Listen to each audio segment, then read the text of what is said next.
The Fox News Corporation pays Dominion nearly $800 million in a settlement deal. Over half of Southwest Airlines flights were delayed yesterday amid another bout of technical issues, and Saudi Arabia reestablishes diplomatic ties with Hamas. This is the noteworthy news that you need to know for today, Wednesday, April 19th, 2023. But first, please consider subscribing to this channel and also following me on Instagram and Twitter at Julie R. Hartman. You know, as I said that date, April 19th, 2023, I thought, my gosh, we are already over a third of the way into this year. Time flies, my friends. Going on to this first story about the Fox News settlement, this is the biggest media settlement in recent American history. Fox News Corporation settled a defamation lawsuit paying Dominion Voting Systems $787.5 million. The Dominion Voting Systems sued the Fox News Corporation for $1.6 billion, alleging that during the 2020 election and in the aftermath of the 2020 election, Fox News hosts knowingly espoused false claims about the Dominion voting system equipment. Some hosts, this is what they are alleging, said that Dominion paid government bribes and switched votes. So Fox News decided to settle this case just hours after the start of a trial which would have brought Fox News hosts like Tucker Carlson and Sean Hannity, as well as the 92-year-old founder of the Fox News Corporation, Rupert Murdoch, to the witness stand. This trial also would have exposed text messages between and among the hosts. Now, Fox has argued in this case that they were merely asking questions about the Dominion voting system. And this gets into sort of a gray area of what constitutes lying and not lying when you are a news organization. An organization like Fox can just say that there were murmurings that there were things going wrong with the Dominion voting systems, and they were just probing and asking regular questions to bring it to the attention of the American people. But Dominion argued, and indeed met the standard, that there was malice. In other words, that Fox News knowingly lied about the Dominion voting system in order to tarnish that reputation. There is a higher standard when it comes to public figures or public corporations with regard to defamation lawsuits, and Dominion is considered to be a public company. That's why it's very hard for a public figure to sue someone for defamation because, sort of according to our legal standards, if you are in the public arena, you sort of open yourself up to a lot of criticism, some of it not warranted. So it really is amazing that Dominion was able to meet this strict standard to allege that Fox News was knowingly doing this and doing it out of malice. A Fox News spokesperson, amid this settlement said, quote, "We are pleased to have reached a settlement of our dispute with the Dominion voting systems. We acknowledge the court's rulings finding certain claims about Dominion to be false." Now, before this episode, I asked my producers what they thought that sentence meant. I didn't understand if Fox was acknowledging that they were lying, but my producers told me this sentence, "We acknowledge the court's rulings finding certain claims about Dominion to be false," means that Fox News is essentially saying, we acknowledge that you're upset about it. We don't agree with you, but we'll just go along with it. My producer said it's sort of, what did you say again? Like when you tell your wife or girlfriend, I'm sorry you're upset. Yes, I'm sorry you feel that way, but you don't really understand why she feels that way. That's sort of what Fox News is saying in the aftermath of this lawsuit. Again, they paid about half of what the Dominion voting system was suing them for. They were suing them for $1.6 billion. They paid close to $800 million. So that is a pretty hefty chunk of change for Fox News to be handing over. Also, the Fox News Corporation has a total asset number of about $4.5 billion. So to pay $787.5 million of that $4.5 billion in just this settlement alone, again, that is a pretty big deal. Now, what I want to say about this lawsuit is that, of course, if Fox News, if it is indeed true that Fox News was knowingly lying about malfunctioning equipment with the Dominion voting system, then that is terrible and that is not okay. But what is really unfortunate about situations like this is that there were some really severe improprieties during the 2020 election. And when a settlement like this happens, and again, if it is indeed true that Fox News knowingly lied, then that really doesn't help the cause of the truth, i.e. exposing the legitimate occurrences of what did happen in the 2020 election. I am not saying that the election was stolen. Frankly, we don't know if the election was stolen. As Molly Hemingway argues in her book, Rigged, it is very difficult to prove with certainty that an election was stolen because you would have to meet such a strict standard of evidence.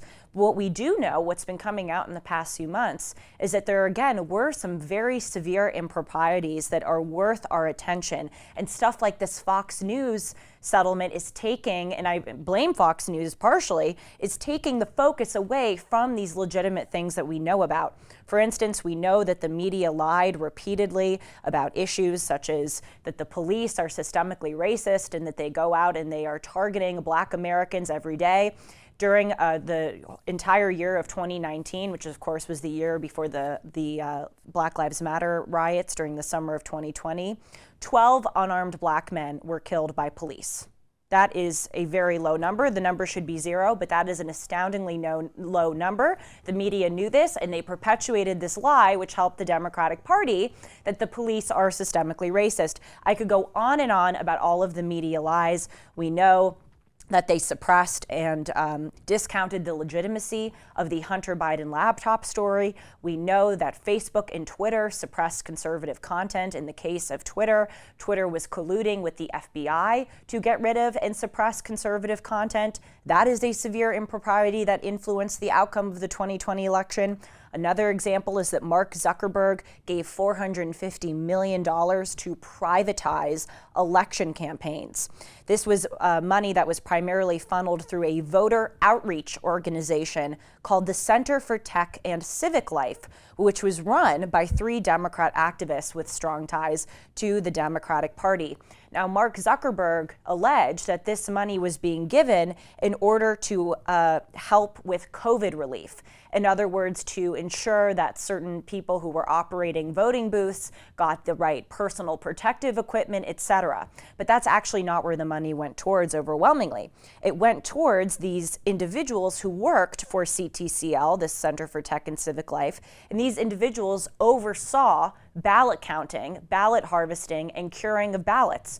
An example is in Wisconsin with Michael Spitzer Rubenstein, who is a Democrat activist, and he was not affiliated with the government, the state government of Wisconsin, but he was in charge of changing absentee ballot information and curing ballots. This happened in many states that got CTCL funding.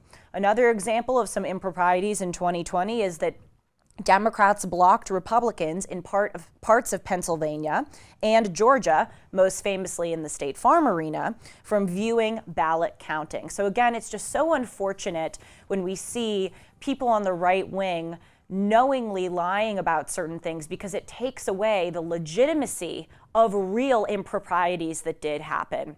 And look, again, we don't know because it didn't go to trial whether or not it is true that Fox News knowingly lied, but if they did, again, it does not help the cause of the truth.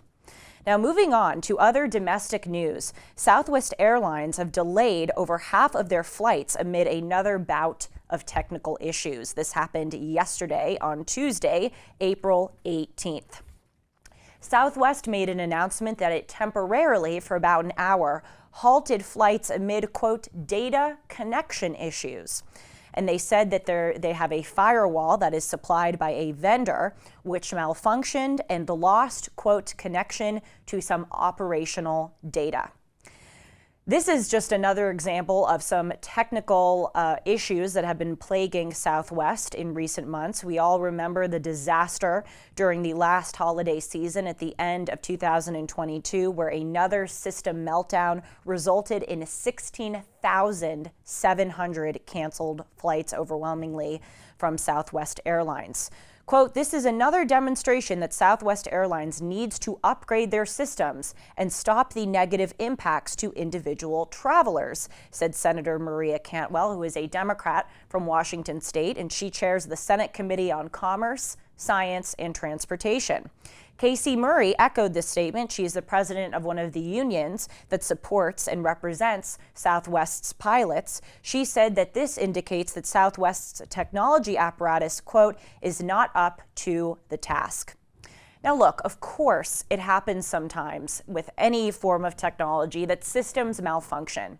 But this is not just another example of a malfunctioning pertaining to Southwest Airlines, but this is another example of malfunctioning pertaining to transportation and specifically airline transportation in the United States writ large. Since the beginning of this year, it seems that almost reliably every week or two, another instance of a malfunction or near disaster has come out with regard to our airports.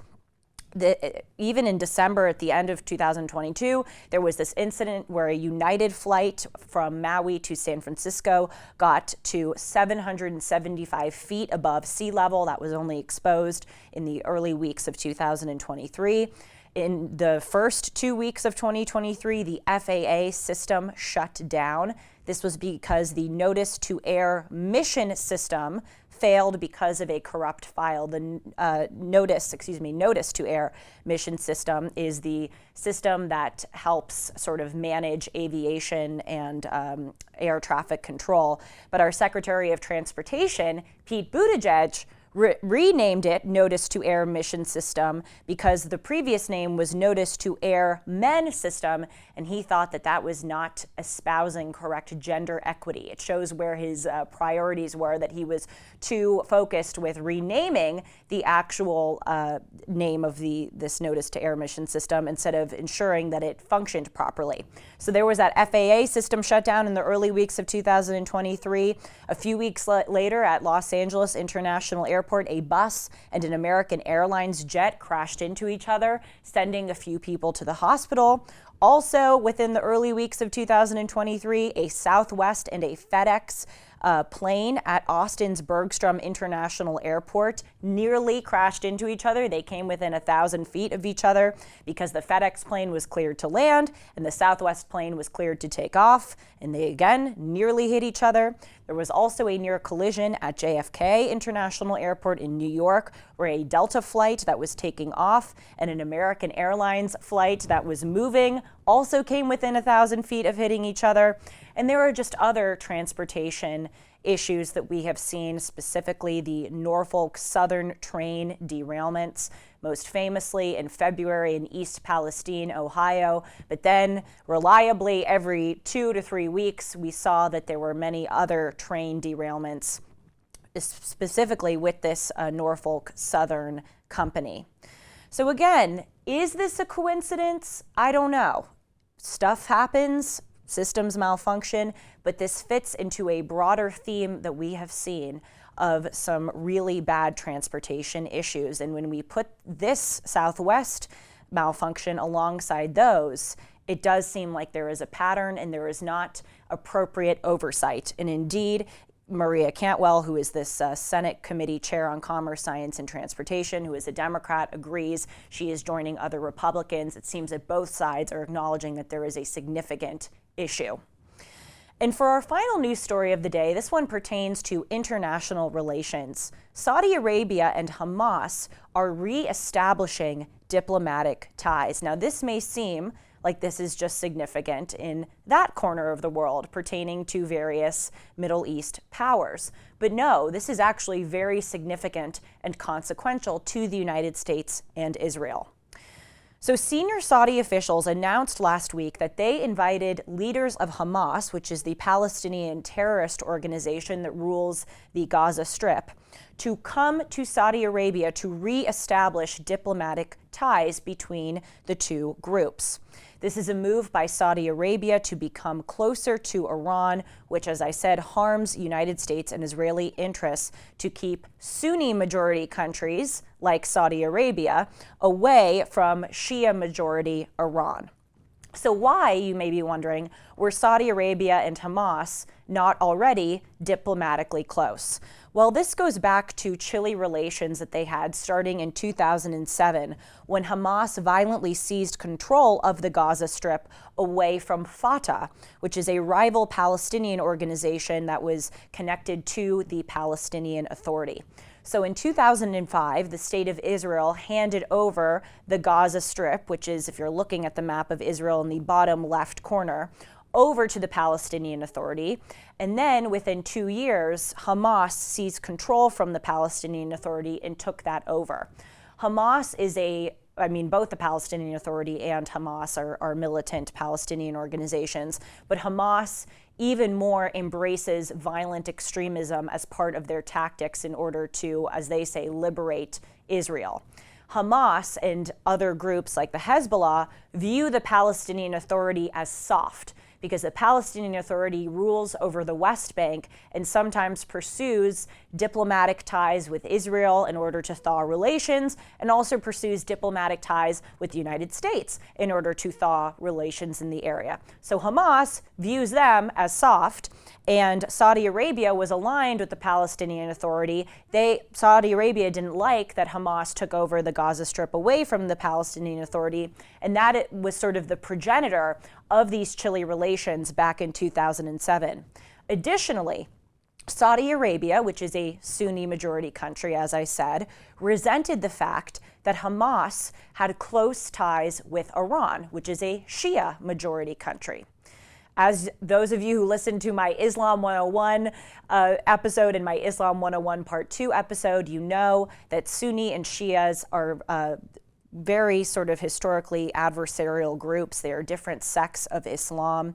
And what's interesting here is that Hamas actually is a Sunni organization, but it was close with Iran, which is Shia, because they both were so unified in their hatred for Israel that they were willing to sort of brush to the side their sectarian differences in order to combat Israel. But nevertheless, Saudi Arabia was sort of against Iran because of the sectarian divide, and that in turn made them have chilly relations with Hamas because of Hamas's close ties to Iran. But as you know from watching the show, last month, China initiated a diplomatic relations deal between Saudi Arabia and Iran. So this deal between Saudi Arabia and Iran enabled Saudi Arabia and Hamas to reestablish diplomatic ties. It shows you that this is sort of a domino effect. When two adversaries thaw relations and become closer to one another, it in turn causes other adversaries to thaw relations and become closer to one another. And in this part of the world, that is not good for our, i.e., United States interests or Israeli interests.